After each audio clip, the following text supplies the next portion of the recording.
What's going on YouTube? Jonathan right here. So in today's video we're going to start a new series on this channel in which I'm going to show you how to build an iOS 11.x jailbreak that will work on iOS 11.3.1, 11.4 beta 3 and any other version supported by Electra and so on. So why I'm doing this? Well, I made a poll on Twitter in here and I asked whether I should start this kind of series on how to build an iOS 11 jailbreak for beginners.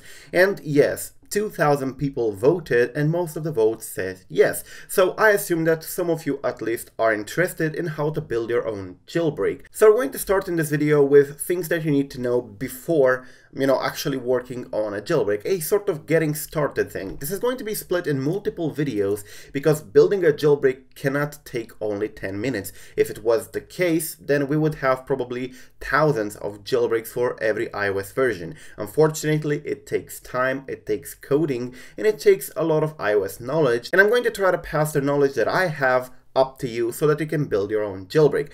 Now the jailbreak we're building is this one in here. It's my jailbreak that I built before Electra for iOS 11.2 up to iOS 11.3.1 was released, and this jailbreak is actually based on the same kernel exploit that Electra is actually based on. So we're pretty much going to get a lot of features. It's going to be very powerful. Now this jailbreak that I made can actually be downloaded. It's a project that is open source and it's no secret. So if you want to check it out, go ahead and take it from GitHub. But we're going to try to recreate this from scratch so that I can show you exactly what I did and how I learned. So yeah, but before we start, please keep in mind that I'm no expert in the jailbreak community. I know how to build a jailbreak, I know what goes into one, but my techniques may not be the best. I'm self-taught, which means that things that I do may or may not be the most optimized things or the best ways to do something, but they get the job done. So you should keep that in mind before we start. We're going to start with the fact that you need an exploit. And when you're building a jailbreak, there are two ways you can start. At first, building your own exploits, including a kernel exploit, sandbox escaping, and so on, and patching for Codesign, or taking advantage of a publicly available exploit. And this is the case for the Electra jailbreak, for my jailbreak, and for any jailbreak, or almost any jailbreak, released in the past 3 years. So you can see that it's a very popular method, and the reason for that is that projects like Google Project Zero, where INBR and other security researchers post publicly those vulnerabilities, are very important, and we get for free, open source, a lot of vulnerabilities and exploits for the iOS that can be used directly into an iOS jailbreak without having to write it from scratch. Writing an exploit and finding a vulnerability on iOS requires quite a lot of skill, so without guys like INBR from Google Project Zero, this kind of stuff would be impossible and jailbreaks would be less frequent. And this is why, because not everybody knows how to build an exploit on top of a vulnerability or how to find a vulnerability on iOS. So for this jailbreak we're going to use INBR's iOS 11.3.1 all the way down to iOS 11 kernel exploit called MPTCP, which is this one in here that he announced back on June. And if you take a look in here, the source code is available. You're going to have to go in here. All the links will be in the description down below. And this is actually the exploit Electra is based on, so we're pretty much also recreating Electra to some extent. So this is a kernel exploit. It allows us to pound the kernel and export the task for PID 0, which means that we can get privileges and we can read and write to the kernel memory, which is something that we have to do in order to be able to jailbreak.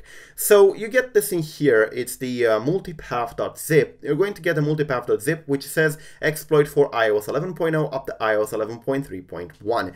Now, as I said, you're able to use this in your own tool or in your own jailbreak because it's open source. However, you have to credit the author where credit is due. Alright, so enough rambling, let's do it. So after you got the multipath in here, this is just a raw exploit. Of course, you have to do this on a Mac or a Hackintosh. You're unable to do this on Windows. Windows is not capable of properly compiling Xcode projects. So if you don't have a Mac, you may not be able to do this. You have to pretty much either virtualize macOS on a VirtualBox or a virtual machine, or you have to install it as a secondary operating system if you don't have a Mac. I'm pretty sure you're going to get that figured out. So after you have Xcode installed, by the way, Xcode can be found in the macOS App Store for free, you have to open the project in here, and we're going to build on top of this project, which is pretty much the exploit. Now, we're going to also use something else called QiLin. QiLin is a jailbreak toolkit created by Jonathan Levin. This is why I credited him on the website. And this is actually very, very good. This makes building a jailbreak way easier because it does a lot of stuff that is very complicated that you wouldn't be able to do without a lot of knowledge. It does it for you, you just have to know how to call it. So I forgot to mention, as a prerequisite for this kind of stuff, for building a jailbreak, I assume that you at least know the basics of programming in C, or how to code at least some small applications to understand what programming is and how to compile something. If you don't know how to do that, you should probably try a C or C++ tutorial or course first before building a jailbreak, because you have to know how to code. Objective-C is also important, and it's a good thing if you know how to code at least basic things in Objective-C. So let's get started. Well, we have the project in here, multipath, and as I said, this is just a raw exploit. There is nothing to it other than the exploit itself. It will not install Cydia, it will not give you any read-write permissions, it will not escape sandbox, and so on. We have to do all that manually. Now, if you want to learn more about the exploit and what it does and how it's been achieved and so on, the README in here is actually very good. But in this kind of videos, we're going to focus more on the post-exploitation, which means pretty much, escaping sandbox, patching Codesign, and activating SSH and drop beer and dropping the binaries, and possibly even Cydia by the end of the tutorials and so on. So we're less interested in how the exploits work. The exploitation is actually a completely different thing, and if you want to learn more about that, I definitely recommend Jonathan Levin's book, or even Billy Ellis's book on R exploitation. But this is not what we're doing. We're interested in building a jailbreak on top of an already existing publicly available exploit. So we have this project in here. At first we have to configure it, because in this particular state in here, it will not even run on our phone. And the reason for that is that, as you can see, we have tons of errors in here. So at first, what you have to do is to give your jailbreak a name. We're going to give it the Osiris name, because we're rebuilding Osiris, my jailbreak, and the bundle identifier will have to be something unique. So we're going to say com.geosnow.osiris. Osiris. All right. The version will be 1.0 and the build will be 1. Now we're going to have this automatically managed signing checked in here, and this is something very important. You will need to have a developer account in order to be able to compile AMFI TCP. If you don't have a developer account, or you have a free one, you're going to have to use the VFS one, which is available on Ian Beer's Twitter in here. You go ahead and scroll up until you see the VFS one and do everything that I do in here, but replace the exploit with the VFS. I can make a video on that if you really want to, but it's easy to swap them. You just change the base project in here. So the team, you have to select a team that is compatible with this kind of signing. So in my case, it's PhoneLab team from PhoneLab, because I'm an instructor there.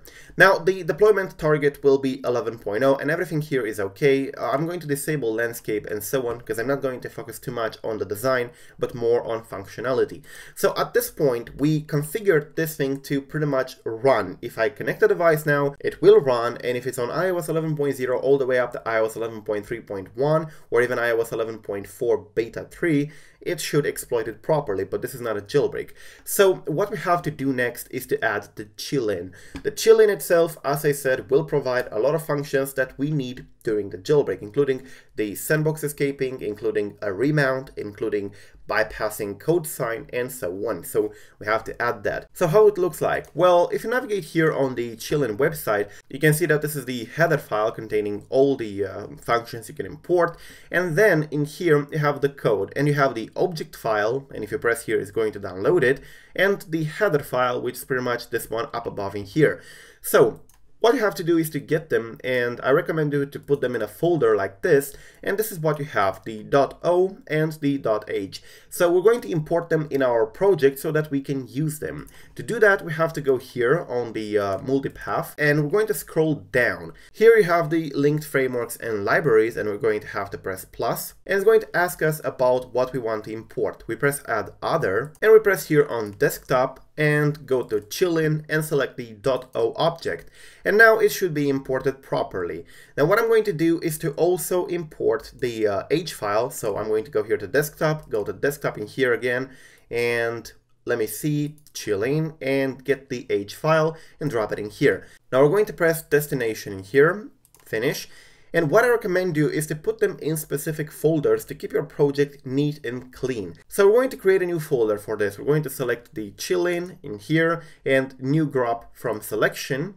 and we're going to call it QiLin. And this is going to be the folder for QiLin. We know we're not going to mess with it in any other case because this one contains only QiLin. So this is pretty much everything about it. And you have Joni's stuff in here. Now I'm going to comment this part in here. He put it into an if statement, but I would like to comment it like this.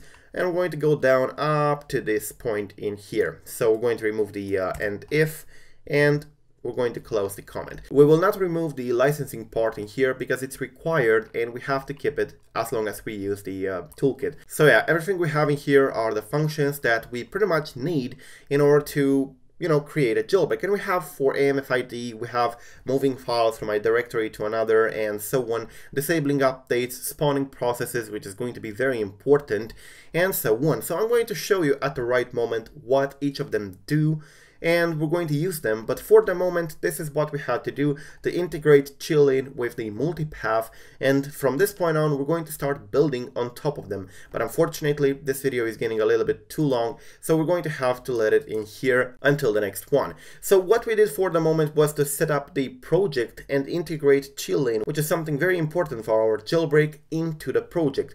In the next video I'm going to explain more about the patches we're going to apply and how we're going to use them, but till the next time, do not forget to subscribe to stay updated. The next part will be available in a few days. Thank you for watching. Tell me in the comment section down below what you think about this kind of videos, and peace out.